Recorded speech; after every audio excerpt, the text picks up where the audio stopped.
Amém. Poder sentar. Que coisa boa. Eu sei que quando a turma sabe que sou eu que vou pregar, a família, como a gente chama aqui em Marcondes, gostam de botar as músicas velhas que eu gosto.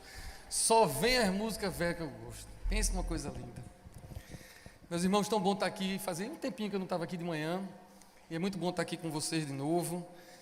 E conta-se que uma viúva tinha 3 filhos. E ela trabalhou muito, lutou muito para que esses meninos estudassem e prosperassem. E isso aconteceu. 3 filhos e os 3 prosperaram, ganharam dinheiro e tiveram que se mudar para viver suas vidas longe dela. E esses meninos competiam muito entre si. Eu sei o que é isso porque eu também, somos 4 homens lá em casa e competição é um negócio que a gente gosta. E eu tenho 3 filhos na minha casa que também vivem competindo e eles competiam muito entre si. E quando os 3 saíram de casa, foram morar cada um no seu lugar, eles começaram a competir também pelo carinho da mãe. Começaram a competir pela atenção da mãe e tudo. Não perderam essa mania de competir. Até que um dos irmãos soube que era aniversário da mãe e um outro irmão ia comprar para ela uma mansão muito cara, muito grande, com 2 andares e tudo. E ele não podia ficar para trás, não. E aí ele pensou, para que eu vou dar? Ela já está dando uma mansão. Mas eu me lembro que mamãe gostava de carro, quando o papai era vivo. Aí ele foi e comprou um Mercedes mais caro que tinha também, e mandou entregar à mãe, que já tinha ganho essa mansão, e agora recebeu esse Mercedes. E aí o 3º filho ficou sabendo disso tudo, e quando estava nesse aniversário, aí ele pensou, mas rapaz, meus irmãos não sabem de nada. Não é de dinheiro que ela quer.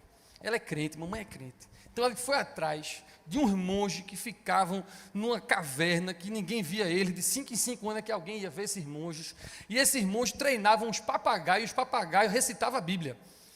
E aí esse camarada disse, esse é o melhor presente para a mamãe, vou buscar o papagaio, caríssimo o papagaio, vou buscar o papagaio dos monges que ninguém via, e que recitava a Bíblia, para poder dar à mãe.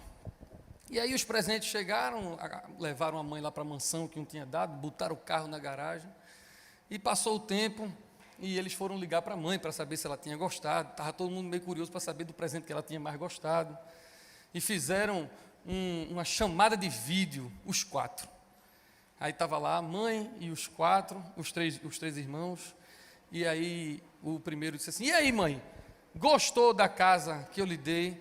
Ela, filho, eu até gostei, mas eu estou velhinha, e esse negócio de estar subindo 2 andares, não dá muito bem para mim, aí eu estou ficando mais no térreo, mas olha, obrigado pelo seu coração. E aí o segundo, já com aquele sorrisinho de lado, e disse, e aí mãe, mas o carro que eu lhe mandei, eu sei que a senhora gostou. Aí ele, meu filho, o carro realmente é muito bom, muito, muito bonito o carro, mas eu não dirijo mais. Eu já estou velhinho, não vou para canto nenhum, quando eu preciso de alguma coisa, eu peço e a turma entrega em casa, não consigo sair muito não. Aí o 3º então achou que estava triunfando, e disse, agora mãe, fale aí do meu presente. Ela disse, meu filho, você de fato foi o que teve mais bom senso, o seu presente foi o que foi mais útil para mim, chegou aqui, eu estava morrendo de fome, veio uma galinha, eu matei, comi, estava gostosíssimo. Veja como é que são as coisas. Eu hoje quero falar um pouquinho sobre competição e cooperação e também sobre autoestima, porque eu acho que esses assuntos se misturam, mas eu não quero falar de uma perspectiva sociológica ou psicológica, mas uma perspectiva bíblica. E eu espero que vocês que estão aqui, estão acompanhando pela internet, queiram experimentar a boa, perfeita e agradável vontade de Deus. Porque o versículo 2 do texto que nós lemos diz isso, não sede conformados com este mundo, mas sede transformados pela renovação do vosso entendimento, para que experimenteis qual seja a boa, agradável e perfeita vontade de Deus. O normal é nos ajustarmos à cultura, mas a meta é que a gente não seja normal e a gente não se ajuste à cultura, a gente renove o nosso entendimento e transforme a nossa vida, amém? Então vamos orar, curve sua cabeça. Senhor, estamos diante da Tua palavra, nos apresentamos diante de Ti, nos ajuda a renovar o nosso entendimento, nos ajuda, Pai, a não nos conformarmos com a cultura, mas nos transformarmos em pessoas mais parecidas com Cristo, nos ajuda a ser diferente, aquece o nosso coração com o fogo da Tua palavra. É isso que te pedimos em nome de Jesus. Amém. Irmãos, quais são as avaliações que vocês fazem de vocês mesmos? O que é que pensam de vocês mesmos? Vocês mesmos. Eu penso que a gente vive numa sociedade doente, e eu não estou falando do coronavírus agora, eu estou falando da doença das emoções, tem muito a ver com autoestima, tem muito a ver com rejeição, tem muito a ver com traumas. Uma escritora, Diane Langberg, cristã, ela estava dizendo que o trauma é o campo missionário do século XXI. Ou seja, os pastores e os evangelistas vão evangelizar e falar de Deus numa geração cheia de traumas, cheia de rejeição, cheia de problema de autoestima. E a gente tem pelo menos dois grandes perigos: o perigo do complexo de inferioridade e o perigo do complexo de superioridade. Inferioridade é quando a gente tem uma visão distorcida de si próprio para pior. E aí eu fico me lembrando, e o povo que é mais antigo em igreja, qualquer igreja, lembra daquela clássica música, Quero que valorize o que você tem, que tem uma parte que diz isso, né? Nada de ficar sofrendo angústia e dor, nesse seu complexo inferior, dizendo às vezes que não é ninguém. E eu sei que tem gente dessa época que cantava essa música aqui, me encontrei até com o Fábio John. Paulinho, Fábio John está aqui, das antigas muito, esse cantou muito essa música aqui. E essa música virou um clássico por conta disso, porque todo mundo em algum momento sentia esse complexo de inferior, e a música dizia: eu quero falar do valor que você tem. Isso é um problema gravíssimo, é um problema que tem muitas causas, não vou tratar delas aqui porque não dá tempo, mas como se não bastasse a gente sofrer o problema do complexo de inferioridade, ainda tem outra coisa muito importante, que é uma coisa que eu li de Hernandes Dias Lopes, um grande pregador reformado, e ele diz assim: quando a gente se diminui, na verdade a gente está criticando o projetista, que é Deus, porque Ele faz tudo bom e perfeito, e quando eu tenho esse complexo de inferioridade, eu na verdade estou dizendo que Ele não fez tudo perfeito, que tem algum problema com a criação. Mas não é assim. Deus nos criou à sua imagem e semelhança. E não é difícil identificar alguém que tem um complexo de inferioridade. Quando eu vejo alguns sintomas, algumas pessoas que têm muito sentimento de culpa, que nunca faz o suficiente, ficam sempre se achando que está devendo alguma coisa. Quando alguém não se acha bonito, ou interessante, ou agradável. Gente que está um tempo todo triste, inseguro perto de outras pessoas, porque fica se comparando. Ou então com um sentimento de incapacidade, de inutilidade, e nós vemos isso muito. Agora, o outro problema, além do complexo de inferioridade, é o complexo de superioridade. Quando o sujeito é tão arrogante que vive no utilitarismo, vive valorizando as pessoas pelo que elas têm ou pelo que elas podem fazer, então os relacionamentos são sempre em comparação, e eu quero ser sempre superior àquelas pessoas. Nunca essas pessoas são ensináveis, porque se elas forem ensináveis significa que tem alguém superior a elas, e tem uma dificuldade muito grande de amadurecer, de se transformar. E quem entende desse assunto, que não é o meu caso, diz que o complexo de superioridade é também uma expressão de um complexo de inferioridade, porque o camarada tem tanto medo de ser inferior que fica querendo se achar superior. E eu quero refletir sobre isso à luz desse texto maravilhoso de Romanos 12, e que o texto começa com portanto, porque Romanos é uma carta muito linda do apóstolo Paulo, e que tem duas partes muito claramente divididas. Até ali, o Romanos 12, é muita teoria, muita teologia, mas quando chega a partir desse texto, Paulo começa a falar de questões práticas, questões de comportamento. Antes tem muita coisa muito boa, e aí ele vai arrematar tudo a partir desse capítulo 12. Quer ver uma coisa? Em Romanos 7 tem o texto que é um dos que eu mais gosto no Evangelho: o bem que eu quero fazer eu não faço, e o mal que eu não quero fazer, esse eu faço. Miserável homem que sou, quem me livrará desse corpo de morte? Quantos se identificam com esse texto? Mas esse sou eu inteirinho. O mal que eu não quero fazer, esse eu faço, por isso todo domingo eu estou confessando meu pecado aqui, como fiz agora. E o bem que eu quero fazer, esse eu não faço, esse sou eu. Mas aí chega Romanos 8, e aí ele arremata: agora não há condenação para quem está em Cristo. A gente vive isso, essa loucura de não fazer o que deveria, fazer o que não deveria, mas graças a Deus por Jesus Cristo, nada nos separa do amor de Deus. É lindo. E aí vai o 9, o 10, o 11, termina com uma frase linda: ó profundidade da riqueza, da sabedoria e do conhecimento de Deus, e chega o 12. A gente deve renovar o nosso entendimento e se transformar. Aí agora vem o versículo 3. Porque pela graça que me foi dada, digo a cada um dentre vós que não pense de si mesmo além do que convém. Antes, pense com moderação, segundo a medida da fé que Deus repartiu a cada um. Paulo está dizendo, não pense de si mesmo além, mas ele também não está dizendo para pensar a quem. Ele está falando de moderação, equilíbrio.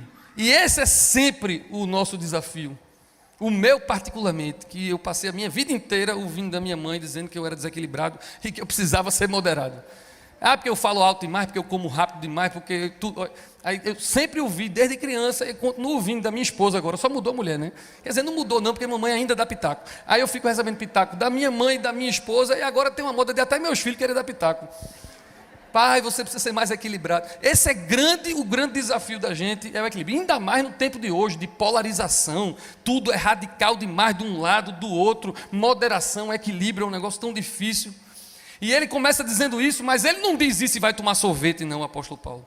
O apóstolo Paulo diz isso e nos explica como é que nós fazemos para sermos moderados. Como é que nós fazemos para não pensar nem além do que nós somos, nem aquém do que nós somos? E ele faz isso de uma forma muito linda. Ele diz pelo menos duas coisas importantes. Primeira coisa é que nós somos diferentes. E a gente precisa entender que é diferente. Enquanto a gente não entender que é diferente, a gente se compara. Nós somos todos diferentes. É banana, laranja, abacaxi. Não dá para comparar banana com laranja nem com abacaxi. Porque a gente está comparando uma coisa com outra coisa. E quando a gente entender que é diferente, a gente vai se comparar muito menos. E se a gente se comparar muito menos, a gente vai ter menos complexo de inferioridade e menos complexo de superioridade. E a outra coisa que o apóstolo Paulo diz, e que é muito lindo, é que nós deveríamos cooperar, aprender a cooperar. Se somos diferentes e aprendermos a cooperar um com o outro, a gente vai bem. Nós não precisamos ser como aqueles irmãos para competir, a gente deve cooperar. Amém? E aí ele vem com o versículo 4. O versículo 4 é a coisa mais linda do mundo. Diz assim: porque assim como num só corpo temos muitos membros, mas nem todos os membros têm a mesma função. Se não temos a mesma função, não podemos nos comparar. Amém? Não há funções mais nobres ou menos nobres. Essa perspectiva de comparação de algo ser mais nobre ou menos nobre é algo que existe porque é natural. Naturalmente, a gente acha que tem funções mais dignas e menos dignas. Ah, porque é o pastor, e aí é um membro, então o pastor é mais digno. Ah, porque é o gerente, ah, porque é o diretor. Tem gente que se acha superior porque nasceu em algum lugar. Tem gente que se acha superior porque tem uma cor, uma raça. Tem gente que se acha superior porque vota em determinado e outro porque vota em determinado. A gente naturalmente se compara e quer se achar superior, mas a beleza do Evangelho é que o Evangelho é sobrenatural, não é natural.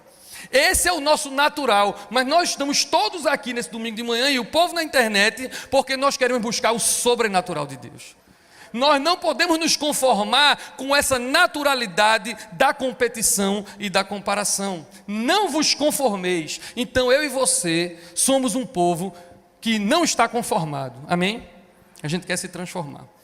Mas é triste, porque eu ainda vejo cristãos tratando mal outras pessoas. Eu vejo cristãos que ainda se comparam tanto e que acham que são mais nobres do que outras pessoas. E eu vi um testemunho um dia desses que fiquei tão feliz. O pastor Marcílio Mota tem um filho chamado Nino Mota. E esse rapaz é simplesmente campeão olímpico pelo Brasil de futebol. Ele é o zagueiro titular da seleção, jogou todos os jogos, medalha de ouro nessa última Olimpíada agora, e é filho do pastor Marcílio. E aconteceu algo com ele maravilhoso. Ele joga pelo Fluminense do Rio de Janeiro. E quando o Fred não está jogando, o capitão é ele. E ele é novinho, ele tem idade olímpica, né? Ele tinha 24 agora. E ele foi jogar em Minas Gerais contra o América de Minas, pelo Fluminense. E o jogo estava sem torcida ainda, tinham poucas pessoas ali no alambrado, lá de fora e tudo. Quando terminou o jogo, um companheiro do time dele, de Fluminense, foi xingado por alguém que não se conseguiu identificar. E o xingamento foi uma coisa interessante. O colega dele foi xingado de servente de pedreiro. Foi assim. Passou, ninguém deu bola para esse negócio, mas ele, Nino, foi convocado para fazer a entrevista coletiva pós-jogo. Nino.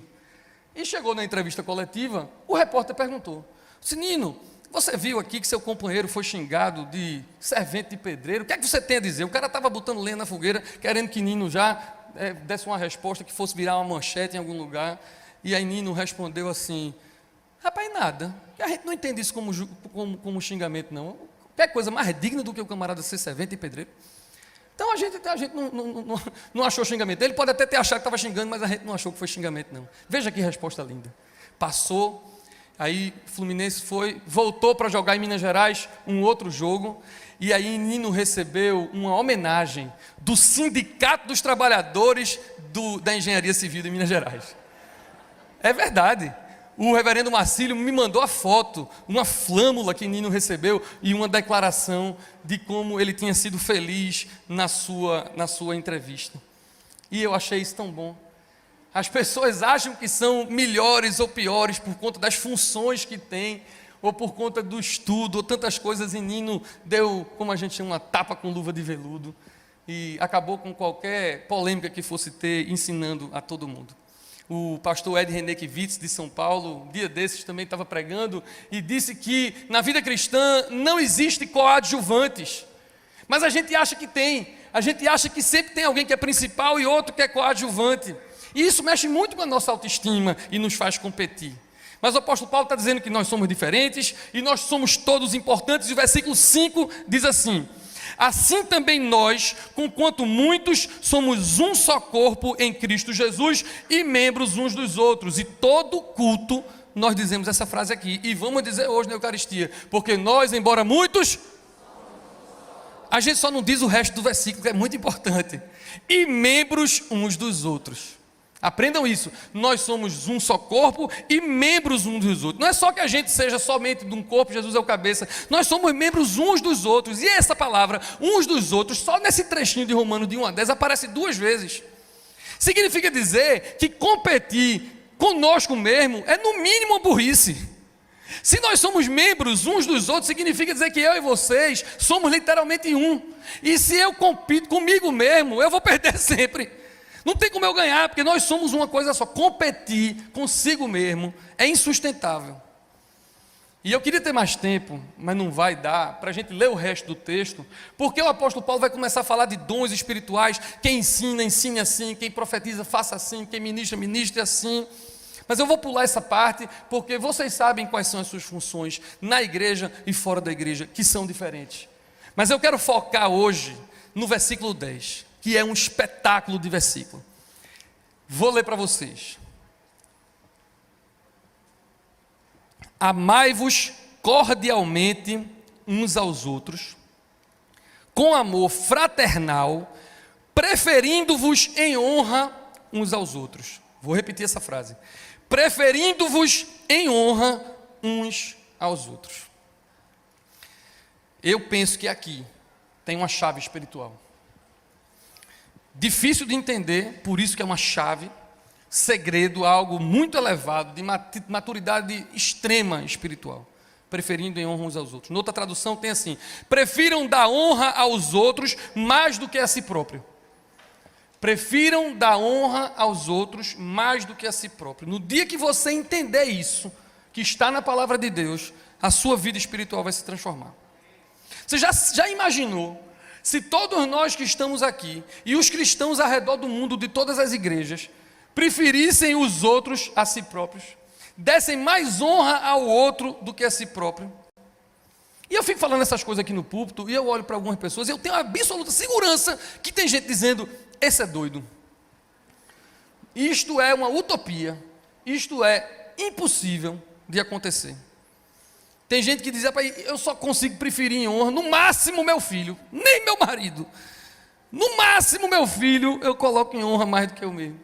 Parece algo tão distante, mas é assim que é a palavra de Deus. Conversando essa semana com o Dom Ximenes, lá na Reconciliação, eu disse a ele que ia pregar sobre esse texto, e ele deu aquela risada que ele dá, e disse, meu filho, isso é a contramão do mundo, porque o mundo é farinha pouca, meu pirão primeiro. E aí chega o apóstolo Paulo e diz, prefira em honra o outro do que você mesmo, e a gente não consegue compreender, porque a gente não é criado desse jeito. Mas essa, meus irmãos, é a essência do Evangelho de Jesus Cristo. Não existe outra essência. Jesus diz em Mateus 16 e 25, que sem dúvida nenhuma é o texto que eu mais proclamo desse púlpito. Foi sermão sobre qualquer assunto, eu boto esse texto no meio, porque eu acho que a essência está aqui. Jesus diz, quem quiser salvar a sua vida, perdê-la-á. Quem perder a sua vida por amor de mim, achá-la-á. Quem pensar em si, vai morrer, mas quem pensar no outro, vai viver por amor a Cristo. Isso é a coisa mais linda do mundo. E a minha intenção, ao trazer esse texto hoje, foi, aos que são com baixa autoestima, dizer a você, olhe, Deus não errou não. Você não é pior do que ninguém. Você não é inadequado. Pode ser que você não se conheça bem, para saber como o Criador lhe fez e como quer lhe usar. Talvez você não conheça bem a vontade de Deus e do Criador, e porque você não se conhece, ou não conhece a vontade de Deus, você acha que é pior, mas você não é pior, você é amado, amada e importante. Parte do corpo de Cristo. Cristo morreu por você. Ou como diz aquela canção bem brega, que eu e Paulo a gente não aguenta mais, mas verdadeira, sua raridade não está naquilo que você possui ou que sabe fazer. Tocou, eu olho logo para ela, ela fala, rapaz, ninguém aguenta essa música mais. Mas é exatamente a verdade do Evangelho. Sua raridade é porque você é feita à imagem de Deus. E aos que estão aqui, e como eu, correm mais o risco de pensar de si além do que convém, eu vim pregar e dizer assim, não se iluda. Não ache que você se achar melhor do que alguém vai lhe fazer feliz.